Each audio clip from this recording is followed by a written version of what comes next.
All right, we're going to keep the morning program moving. We have another panel to bring out. So I'm going to hand things over to Jessica Ostro.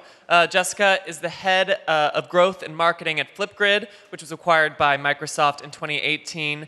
She's previously served in many leadership roles at Microsoft in marketing, product management, communications, and strategy. So we're really excited to have her. And joining Jessica on stage, we have 4 panelists. Laura Ipsen, President and CEO of Ellucian. Jeff Tarr, CEO of Skillsoft. Greg Sebasky, CEO of Ascend Learning. And Hardeep Gulati, CEO of PowerSchool. So we're really excited to have them all here for a conversation on EdTech CEOs at scale, driving pre-K to grade transformation. And so please join me in welcoming Jessica and our panelists.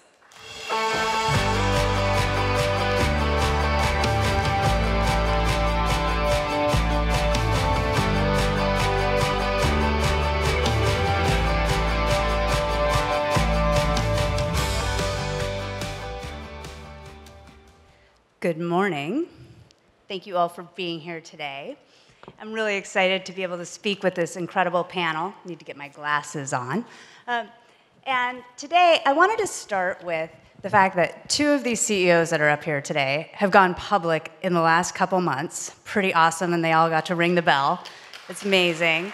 A few are new in their CEO roles, and it's just a really incredible opportunity to talk to them about what they're seeing in the industry right now and what the changes are that are out there.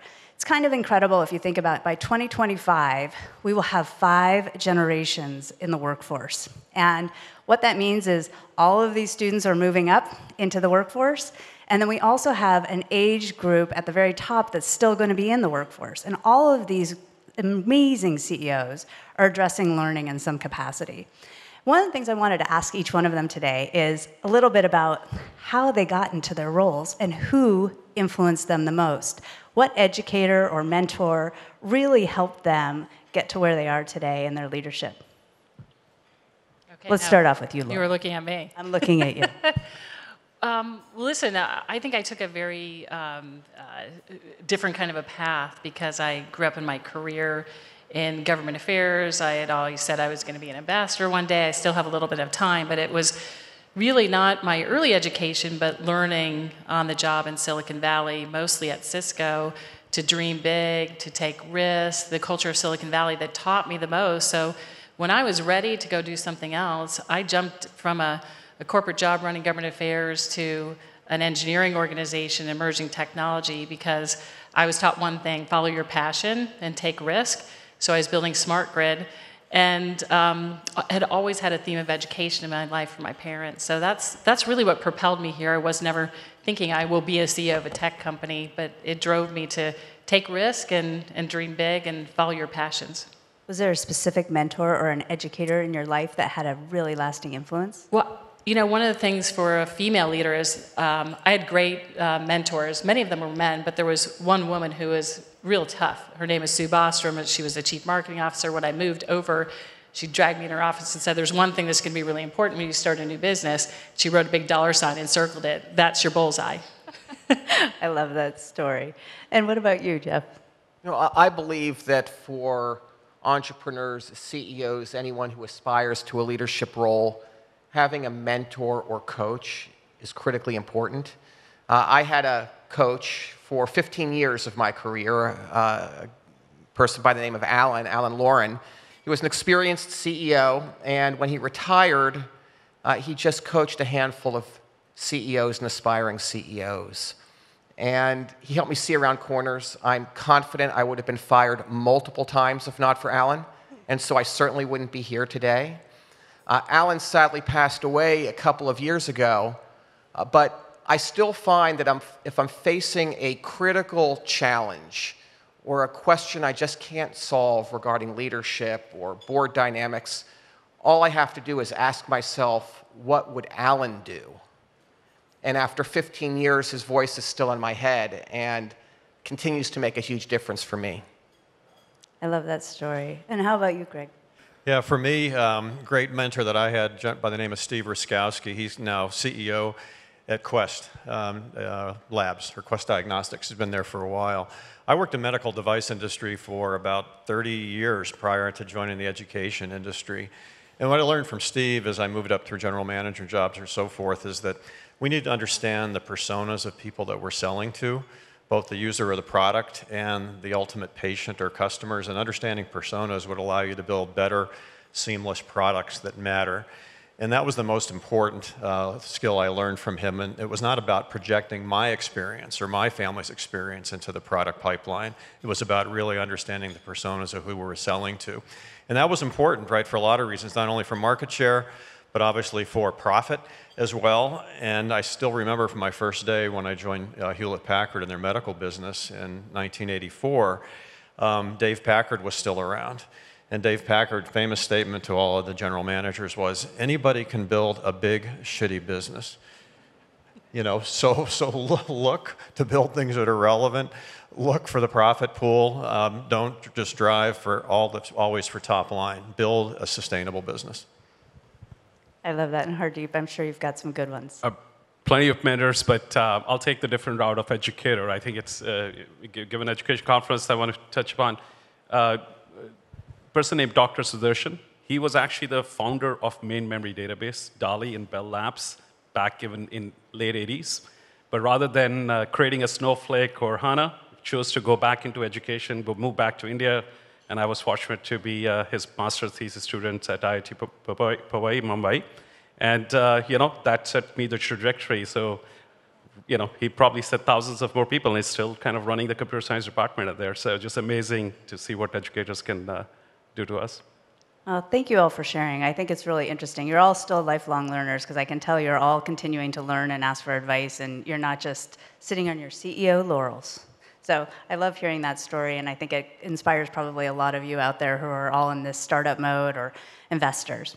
So today I want to get started and ask a couple questions of some of our folks here to ask them to kind of get started on this. And the one I really want to start with was Laura, and I think this is kind of interesting because there's such a transformation going on in higher ed right now. And with this shift centered around, we're seeing a lot of partnerships between universities and the enterprise.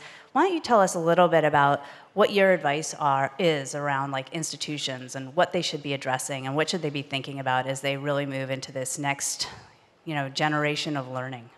Sure, and I guess the first thing I always talk about is the power of listening, because one of the most important things during this time of disruption that we can all do is listen to our customers. Our customers are listening to their students, figuring out what they need. But I do believe that what we're moving into now is really powerful ecosystems. As 160 million students went online, we're breaking all the barriers. And it wasn't that online didn't exist already, but we're rethinking and reimagining what's next.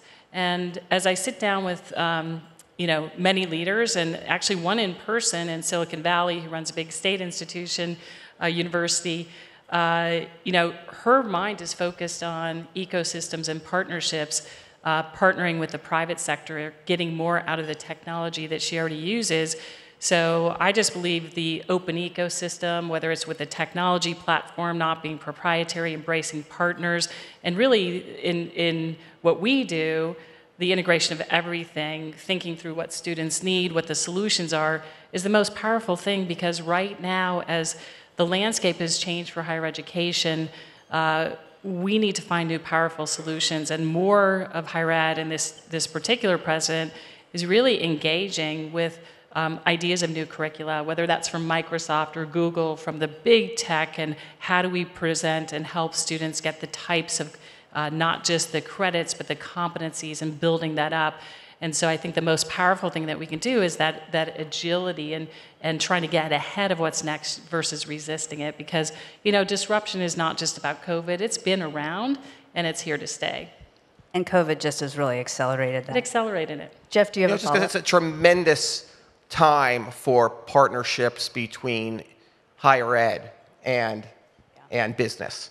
There are now multiple players that have networks of tens of millions of learners, whether they're individual learners, consumers, prosumers, enterprise. And so that's an opportunity, but universities need to think creatively, because that's a different channel than the one that they're used to using. It's a different delivery mechanism. It's a different, and it's a different customer. But if they can figure it out, and there are players like us and others who are willing to help them figure it out, the opportunities are tremendous. I couldn't agree more. I'm starting to watch, I think Laura and I were both talking about our kids are going to college this year, and our hope is that it's a little bit different, right? That it starts to shift from the way that it was. Absolutely, mine is today, as we speak, driving. It's so incredible. I know, I'm so excited for it. And then I guess, Jeff, a little bit more of a carry-on that is, like, what's your take on the institution shifting, like, to taking care of campus, to taking care of people and skill building, kind of building on what you just said, but, like, how do you really think that actually gets actuated? Like, how do you solve that? How does that start to really change? Well, first of all, I'm not an expert on that transition within the enterprise, within universities. Within higher ed, that focus from the campus to the learner and skills building is something that actually, there's a parallel in the enterprise world that we've seen. You know, historically, large enterprise, you know, Global 1000 companies have educated their learners in the classroom, much like universities have. And they've even, in some cases, had physical campuses that they've called corporate universities. When COVID hit, they all literally shut down overnight. And that changed the job of the learning and development professional, the chief learning officer. And we believe it changed that role permanently. And instead of spending a lot of energy and resource on the physical classroom, the physical campus, and all the logistics that go around that, that time was freed up to focus on the learner. And the strategy moved and the focus moved from a classroom-first model to a digital-first model. And that's a permanent change. And it's actually a positive change because it's much easier to distribute learning online. Digital learning is much more easily accessible. It's much more affordable. And so the winner in that is the learner and the enterprise. And the data is really accessible too. The data is accessible, and that data helps improve the learning experience for sure. Absolutely. I know that I get my notices from Microsoft every week. Jessica, you need to finish your corporate learning. So we see it all the time, right? But it also allows you to understand how is your team performing, how are they committed to all of that. So you're actually able to see a lot of those outcomes really differently.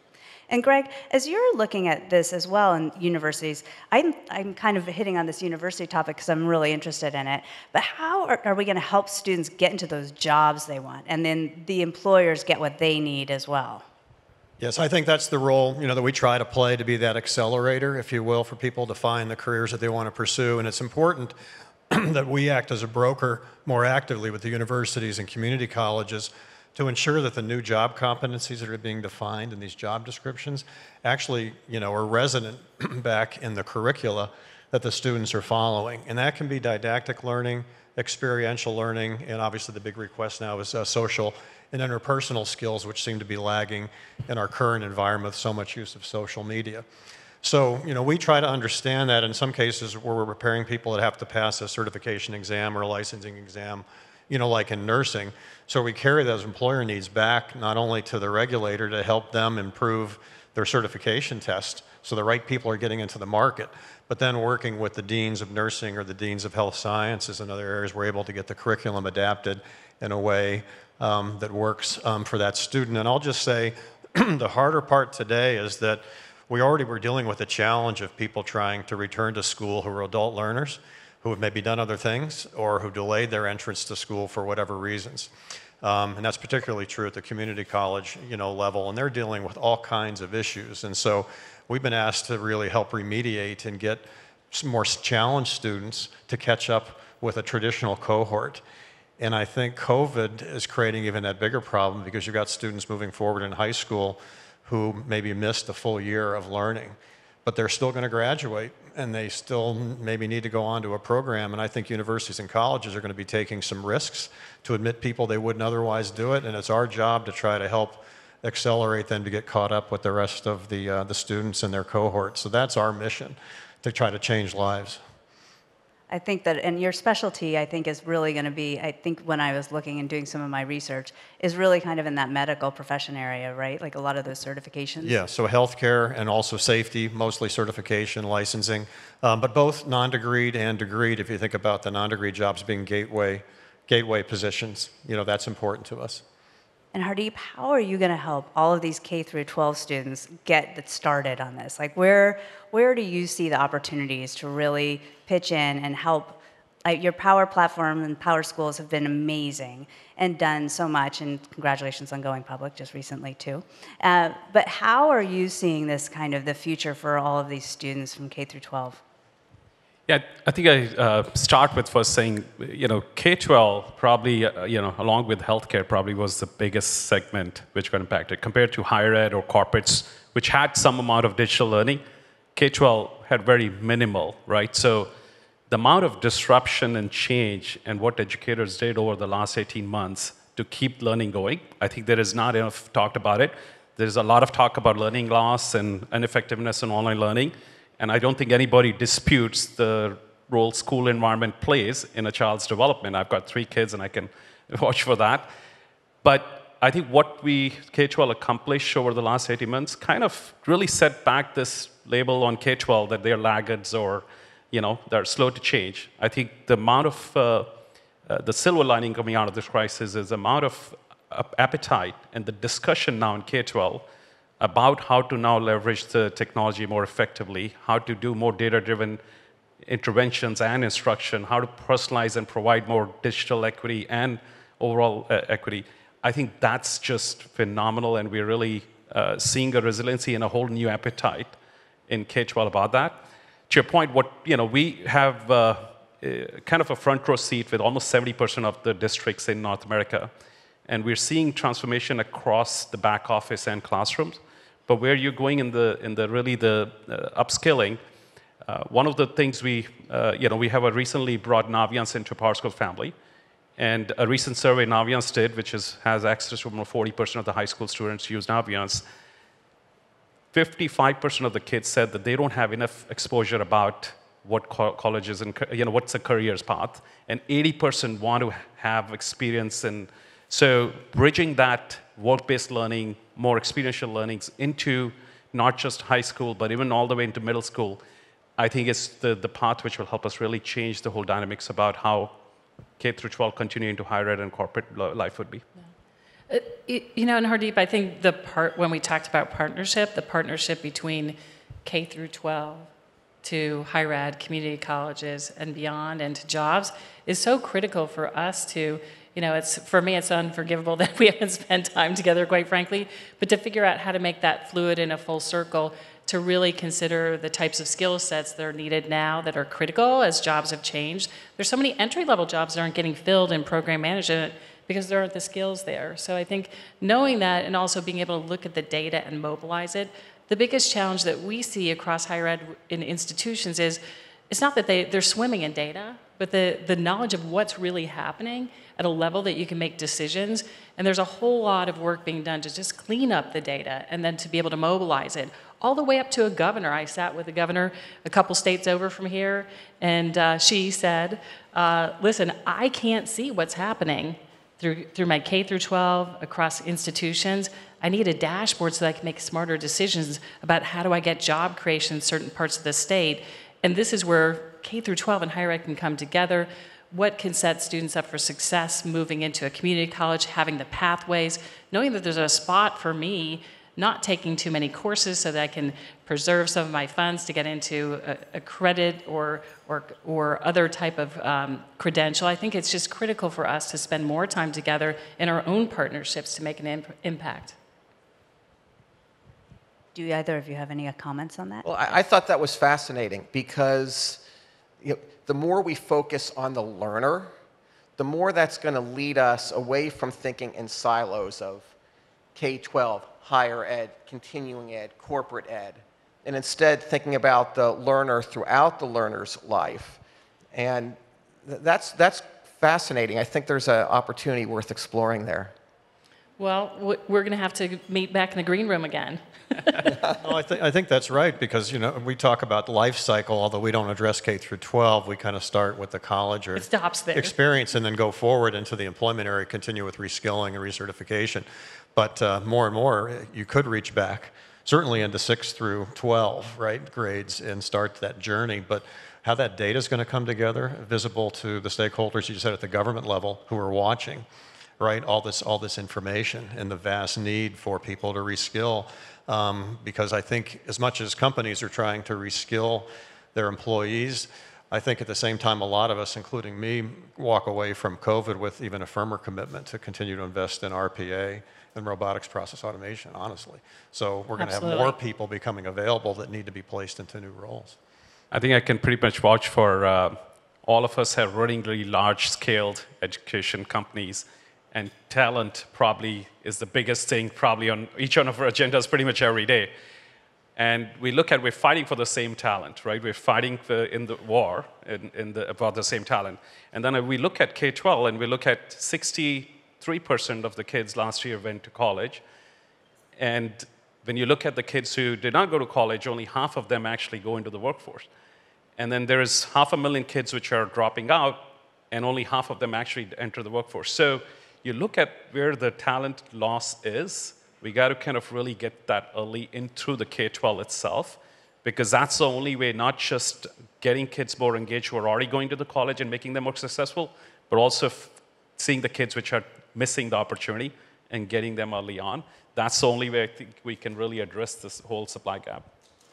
No, I'm definitely feeling it from all of you. And last night at a dinner, we were literally having the same discussion, and mostly talking about the rigidity of the core curriculum across the United States and how difficult it would be to incorporate some of these skills and the things that we think we need right now to create that skill set to get them even ready for college with employer experience and doing some of these things really early in high school. It's just not necessarily a part of any of the core curriculum, so it would take a ginormous effort to move that. But maybe this is this opportunity with this year of, we have our 3rd year of teaching in COVID, right? And to figure out, like, this could be another opportunity, I think, to make big change in education.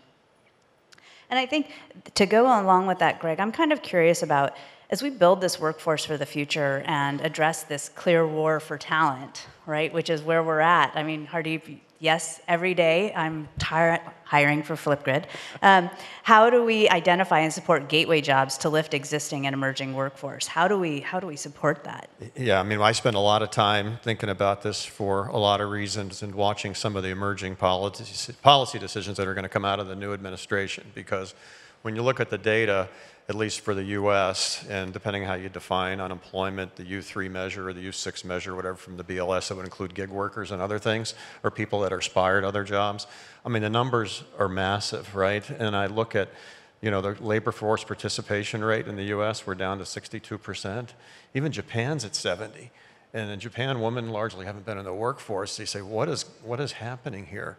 And there's on the study that McKinsey just did with the Federal Reserve Bank of Atlanta, there's 100 million people of working age that don't have 4-year degrees. Now, not everybody needs a 4-year degree, but they need a skill set, right, that's going to help them move to what you might consider a gateway job, which they define as only a $42,000 a year threshold. But there's a vast number of people working in jobs below that aren't going to return to work, as we know, in those particular positions. Some will be automated out.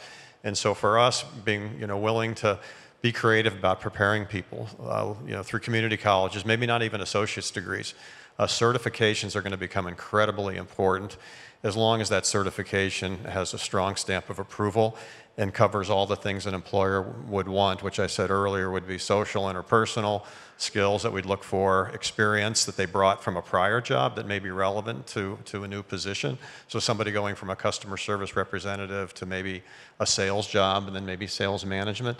That's the kind of stuff we need to begin tracking people into, in my view. Because there's 6 million people out of the 9 million or 8 million unemployed that lack a 4-year degree. And yet the jobs at what we call the origin level, if you will, below 42,000 are rapidly going away. And it's going to be a crisis unless we do something. Yeah. No, listen, I think it's so important. And it's not always about getting a degree. It's the credentials and competencies. I think the challenge is making sure that you can present that portfolio to a prospective employer, that it's searchable and it's not just I got a degree from here on this in this area, but really the holistic person and taking that with you in a your own digital backpack, so to speak, of what are my competencies and capabilities. And I had this conversation with Matt Patinsky at Parchment, like how do you really build out that whole ecosystem of your capabilities? Because an employer, myself, it's not just about the degree. I want to know how you did, what you did, the competencies and skill sets that you bring to bear, and how quickly you can have impact in my company. And that's what we're all looking for, but it's spread out, it's fragmented, and I think there's an opportunity to pull that together so it's very visible for both the employer and the individual looking for a job, that they take that with them for life, and that way you see where are the gaps with their learning, you can help complement areas where you want them to continue to grow and learn, but it's hard when you don't really have that holistic view of what their skill sets are, and we're in the land of stackable credits and non-credentialed and competencies, that we have to change that and figure out what's the value creation there.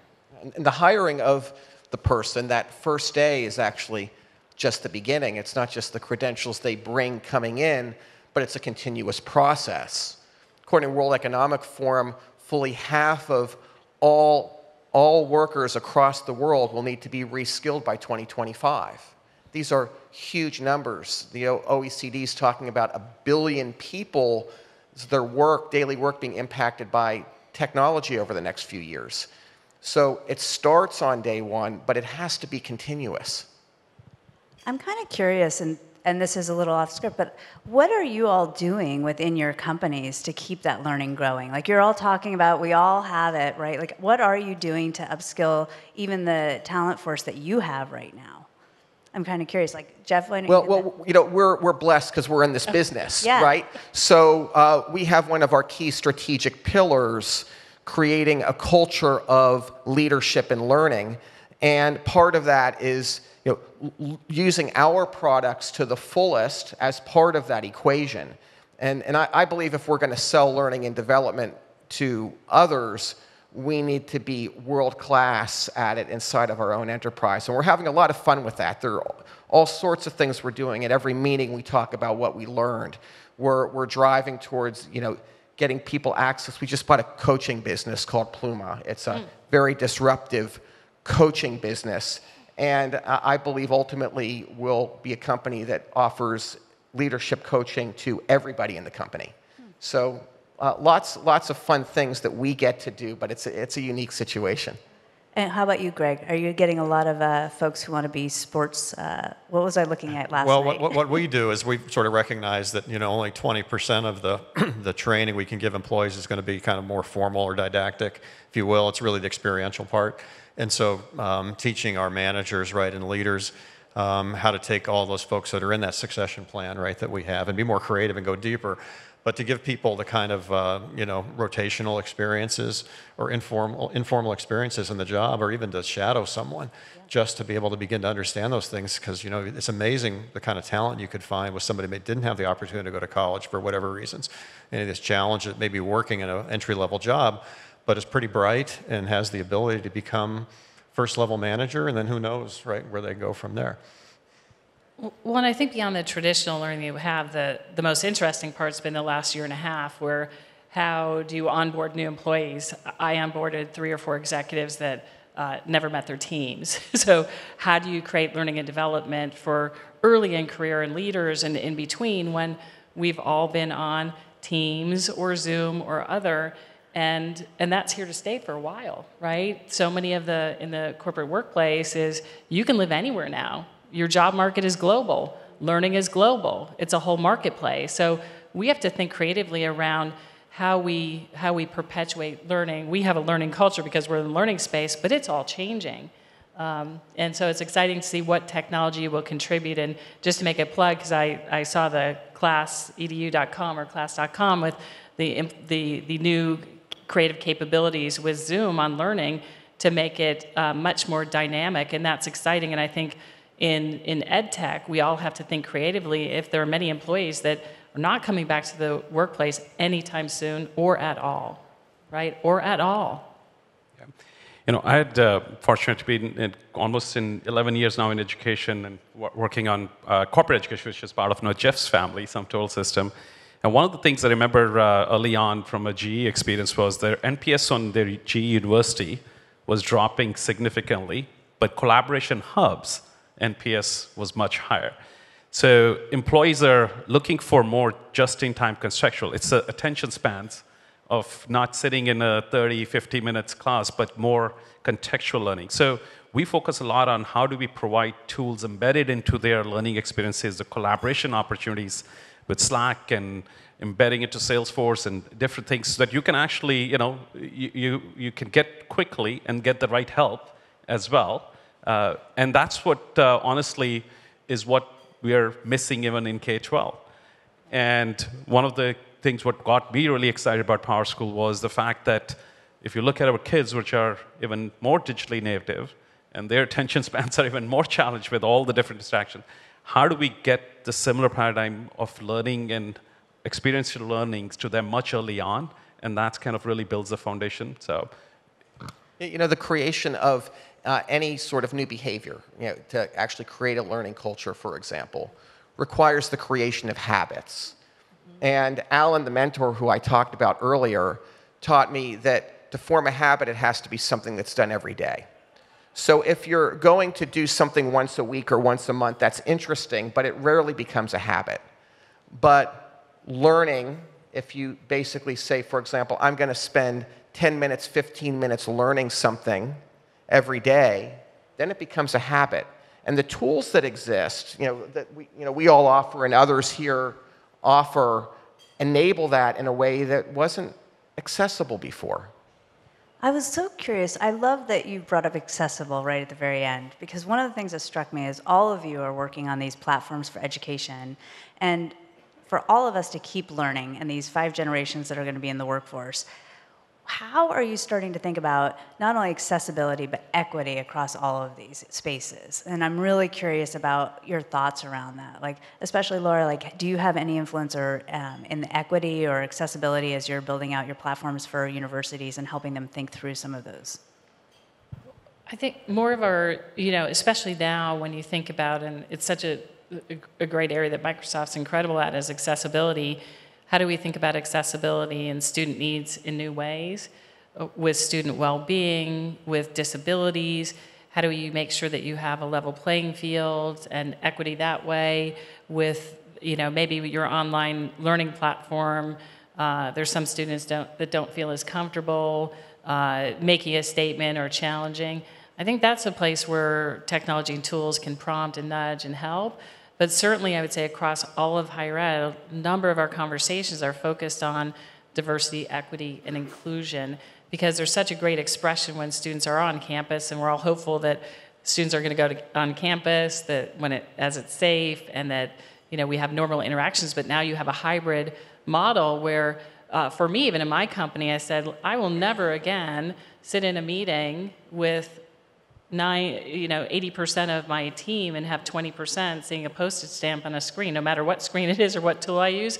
So that sense of equity and inclusion, when we're all going to be living in this hybrid world, is something we really need to think through. And as a leader, I catch myself thinking about how do I make sure I'm creating those opportunities, because oftentimes if you're not visible in a room, you may be forgotten, or people that have challenges in how they learn or how they're interacting when it's a hybrid world. So I think it's something that we all need to think about, and higher ed has certainly spent a ton of time on this, and not just because they need to from a regulatory standpoint, but it's about the culture and the institution and the diversity that all of higher ed embraces. Yeah, and I think Hardeep is deeply invested in this space. I'll take the liberty to share some of the things. I was yesterday over dinner. We had a special ed teacher who was on our dinner table, and Lacey shared about the biggest thing about not just special ed, but even in terms of equity, was meeting the child where the child is. So how do we really understand if it's a student in a high school, but still on a math level, great, but on an English level is still on a 7th grade, being able to personalize and being able to meet them where they are, and then being able to, present the content as well in a way that's conducive to them. She talked about how she's spending personally hundreds of dollars on teachers pay teachers to feed some of the content that can help the child if she feels that that's going to be there. I think there is a lot of opportunity of us really creating that competency-based learning, being able to really align all the different systems today that educators use across their student system, their learning system, their content, their assessments, their special ed platforms, bringing it together, that competency framework that allows us to really meet to every child's need. That is, that's the only way we can really do inclusive learning. Right. In our case, I would just say, whether it's the incoming assessment exam, which we offer for nursing to half the schools, or the ongoing assessment we do during nursing education, the rapid remediation of that, making sure all of that testing and assessment and remediation stuff doesn't have any bias in it. We do a lot of work in that case with our materials. But we can't solve the entire problem, because when I go to some schools and talk to some of the nursing students that are challenged, I can't solve the financial aid problem. And so a lot of these schools have social workers on staff now too, because some people are leaving due to mental health reasons. And I talk to nursing students in the diverse population that are sometimes, living with 4 or 5 people in a 1-bedroom apartment, taking care of parents and maybe have a child. We together with the educational institutions have to find a way to bring those people into the workforce, because ultimately the healthcare workforce has to reflect the diversity of the population they're serving. So we are on a mission to try to help that, but I can't do it all from my seat. I hear some funding is needed. Yeah, we'll see what's in that $3.5 billion bill, won't we? When I think about diversity, equity, and inclusion, I think about accessibility and the democratization of learning. And the digital transformation that has been accelerated by COVID may be the single greatest opportunity we have to bring learning resources to those who most need it around the world. I think that is a huge opportunity for all of us. And I think even in this room, as we start to think about the transformation of education over these next couple of years, because COVID isn't going away and this hybrid learning is going to be here for a while. And so if we embrace that as another opportunity, I think it's startups out here, you have another mission. One of our last, we are out of time, but I wanted to ask one other question, which was underpinning the shifts we're seeing, which are foundational issues. There's lots of challenges before the pandemic. Do you see some other opportunities coming out of this pandemic? We've addressed, there's some equity and inclusion opportunities. I think we've addressed a few others. Is there anything else quick, rapid fire that you see as opportunities in this learning space? And I'll start with Hardeep down here. Sure. I think us working together, definitely is the big opportunity, working with corporates. And we hope we don't get back to normal in K-12. We really use this as an impetus to change. I would say certainly a national standard for what I call some allied health workers that don't have that today, whether it's a senior care aide, certified nursing assistant, and so forth, and hopefully the right level of pay to bring people of high quality to take care of our seniors. Bringing what we offer to more people, those who are unemployed and underemployed around the globe. With the integration of everything, I think a new ability to connect all the data. It's going to move to the cloud. You're moving a lot to the cloud with Microsoft, but this will usher in a new era of capabilities when we can clearly see and mobilize data in new ways. And when you look at what's happening in terms of the funding, we got to fix our infrastructure and physical infrastructure. I don't even know if $100 million is enough on broadband. Connectivity has to get to every home, every child, no matter where they are, no matter where any learner is. So we need to focus on access at the root, which is being connected when you're on campus, in a school, at home, wherever you are, because learning is 24/7. Agree. Thank you all so much for this conversation. I really appreciate it. And thank you, everybody. Thank you.